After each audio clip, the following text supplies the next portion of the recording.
भोपाल से प्रस्तुत हैं प्रादेशिक समाचार। नमस्कार, समाचारों के साथ मैं जितेंद्र रघुवंशी। पहले मुख्य समाचार। डीआरडीओ प्रधानमंत्री केयर फंड से 500 मेडिकल ऑक्सीजन संयंत्र लगाएगा। कृषि ढांचागत कोष ने 8,000 करोड़ का आंकड़ा पार किया। और पश्चिम बंगाल में विधानसभा चुनाव के 8वें और अंतिम चरण में मतदान आज, सभी तैयारियां पूरी। अब समाचार विस्तार से। रक्षा अनुसंधान और विकास संगठन डीआरडीओ अगले 3 महीनों में प्रधानमंत्री केयर फंड से 500 मेडिकल ऑक्सीजन संयंत्र लगाएगा। रक्षा मंत्री राजनाथ सिंह ने बताया कि वायुसेना के तेजस लड़ाकू विमान के लिए डीआरडीओ ने मेडिकल ऑक्सीजन संयंत्र तकनीक विकसित की है, जो कोविड मरीजों के लिए ऑक्सीजन ढुलाई के काम में मदद कर रही है। श्री सिंह ने डीआरडीओ की प्रशंसा करते हुए कहा कि वह इस तकनीक का इस्तेमाल कोविड रोगियों के लिए ऑक्सीजन उत्पन्न करने में कर रहा है। कृषि ढांचागत कोष ने 8,000 करोड़ का आंकड़ा पार कर लिया है। कोष में निवेश से कई कृषि परियोजनाओं को बढ़ावा मिलेगा, जिससे देश के किसानों को फायदा होगा। कृषि और किसान कल्याण मंत्रालय ने बताया है कि कोष के लिए 8,216 करोड़ के 8,665 आवेदन मिले हैं। इसमें प्राथमिक कृषि ऋण समितियों का 58% हिस्सा है। इसके बाद कृषि उद्यम और किसानों ने आवेदन किया है। कोष से कृषि परियोजनाओं में निवेश के लिए मध्यम और दीर्घ अवधि के लिए ऋण सुविधा प्रदान की जाएगी। इस योजना के तहत 1 लाख करोड़ रुपए बैंक और वित्तीय संस्थाओं से 3% वार्षिक ब्याज दर से ऋण के रूप में प्रदान किए जाएंगे। पश्चिम बंगाल में विधानसभा चुनाव के 8वें और अंतिम चरण में आज होने वाले मतदान की सभी तैयारियां पूरी कर ली गई हैं।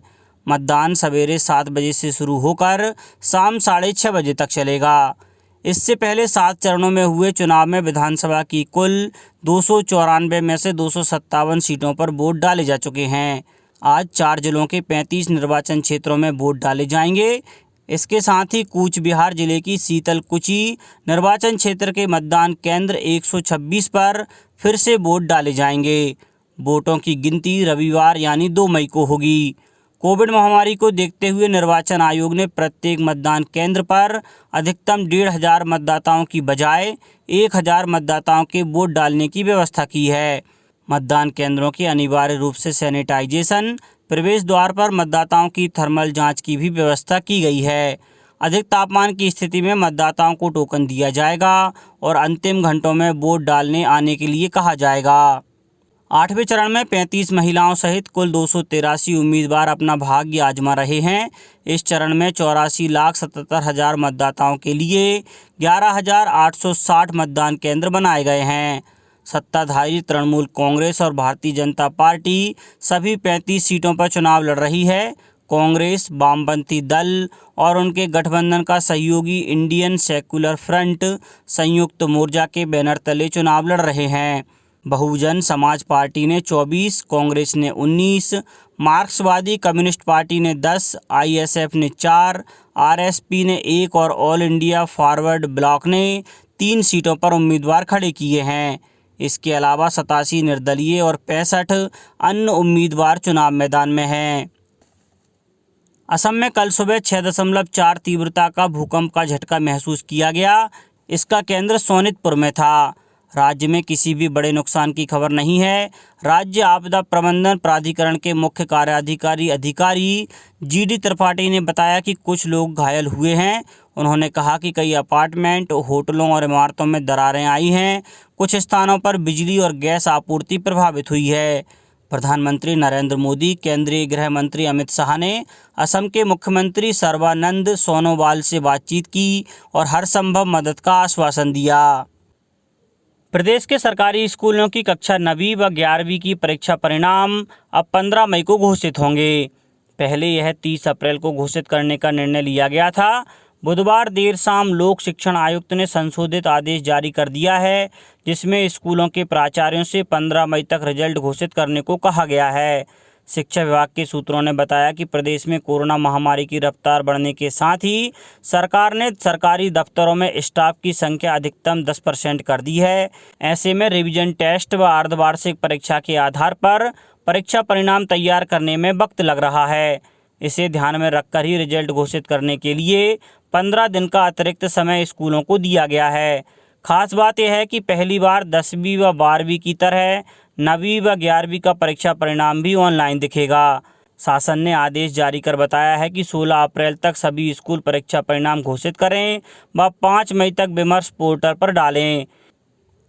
गृह मंत्री डॉक्टर नरोत्तम मिश्रा ने कहा है कि कोरोना की इस जंग में शहीद होने वाले कोरोना योद्धाओं के परिजनों को अनुकंपा नियुक्ति दी जाएगी। परिजनों को 50 लाख रुपए की अनुग्रह राशि भी प्रदान की जाएगी। इसके अतिरिक्त पुलिस के सेंट्रल वेलफेयर फंड से 1 लाख रुपए की सहायता राशि भी उपलब्ध कराई जाएगी। Doctor Mishra police control room में इंदौर में कोविड-19 के संबंध में पुलिस अधिकारियों के साथ समीक्षा कर रहे थे। राज्य सरकार का प्रदेश में ऑक्सीजन की उपलब्धता के लिए भरसक प्रयास जारी है। पहली ऑक्सीजन ट्रेन कल 6 टैंकर में 63.78 मीट्रिक टन ऑक्सीजन लेकर भोपाल पहुंच गई है।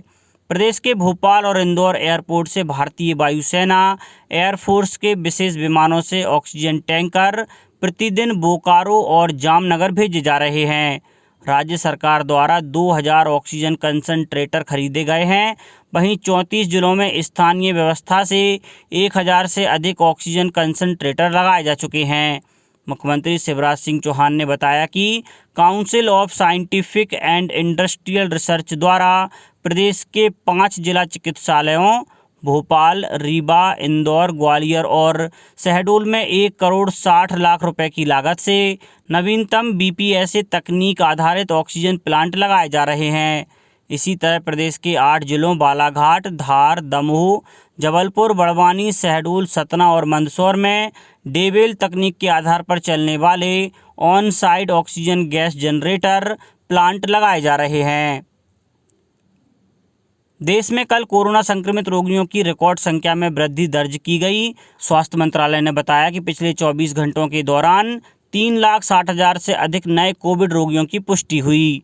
भारत में कोविड महामारी की शुरुआत से अब तक की यह एक दिन में सर्वाधिक संख्या है। इस समय देश में 29,78,000 कोविड रोगियों का उपचार चल रहा है। कुल संक्रमित रोगियों का यह 16.55% है। कोविड से स्वस्थ होने की दर 82.33% हो गई है। केंद्र ने अभी तक राज्यों और केंद्र शासित प्रदेशों को कोविड वैक्सीन की 15 करोड़ से अधिक डोज निःशुल्क प्रदान की है। केंद्रीय स्वास्थ्य मंत्रालय ने बताया है कि राज्यों और केंद्र शासित प्रदेशों के पास अभी 1 करोड़ से अधिक वैक्सीन उपलब्ध है। मंत्रालय ने कहा है कि अगले 3 दिनों में राज्यों और केंद्र शासित प्रदेशों को 80 लाख से अधिक अतिरिक्त वैक्सीन उपलब्ध कराए जाएंगे। देश भर के साथ ही प्रदेश में भी 1 मई से 18 से अधिक उम्र के लोगों का टीकाकरण किया जाएगा। इसके लिए पंजीयन कल से शुरू हो गया। लोग पहले की तरह कोविन पोर्टल पर जाकर पंजीयन करा सकते हैं। इंदौर में इस अभियान के तहत 15 लाख लोगों का टीकाकरण किया जाएगा। सांसद शंकर लालवानी ने बताया कि जिले में 100% टीकाकरण लक्ष्य हासिल करने के लिए 375 केंद्र बनाए जाएंगे। प्रधानमंत्री नरेंद्र मोदी ने देश भर के स्वास्थ्य ढांचे में त्वरित सुधार के निर्देश दिए हैं। मंगलवार को उन्होंने उच्चाधिकारियों के साथ एक बैठक में देश में कोरोना की स्थिति की समीक्षा की और ऑक्सीजन, दवाओं तथा अन्य स्वास्थ्य सुविधाओं की जानकारी ली। बैठक में जानकारी दी गई कि पिछले 8 महीने में देश में तरल चिकित्सा ऑक्सीजन का दैनिक उत्पादन 5,700 टन से बढ़कर 8,922 टन किया गया है। अब कुछ समाचार संक्षेप में। प्रधानमंत्री नरेंद्र मोदी की अध्यक्षता में कल मंत्रिमंडल की बैठक में भारत और इंग्लैंड के बीच सीमा शुल्क सहयोग और सीमा शुल्क मामलों में आपसी प्रशासनिक सहायता के समझौते को स्वीकृति दी गई। केंद्र सरकार ने बताया है कि उर्वरक संयंत्रों से आने वाले दिनों में प्रतिदिन के आधार पर 50 मीट्रिक टन चिकित्सा ऑक्सीजन उपलब्ध कराई जाएगी। भारतीय प्रौद्योगिकी संस्थान कानपुर के प्रोफेसर मनिंद्र अग्रवाल के नेतृत्व में अनुसंधानकर्ताओं के एक दल ने देश में कोविड मरीजों की संख्या में शीघ्र ही गिरावट आने की भविष्यवाणी की है। प्रदेश में कोरोना की रोकथाम के लिए आयुष विभाग ने भोपाल में 8 से 26 अप्रैल तक काढ़े के 59,843 पैकेट बांटे हैं। डिंडौरी में कलेक्टर रत्नाकर झा ने होम आइसोलेट व्यक्तियों के घरों के आसपास माइक्रो कंटेनमेंट जोन बनाने के निर्देश दिए हैं और शिवपुरी जिले में बढ़ते कोरोना को देखते हुए प्रशासन और पुलिस ने फ्लैग मार्च निकालकर लोगों को जागरूक किया। अंत में मुख्य समाचार एक बार फिर।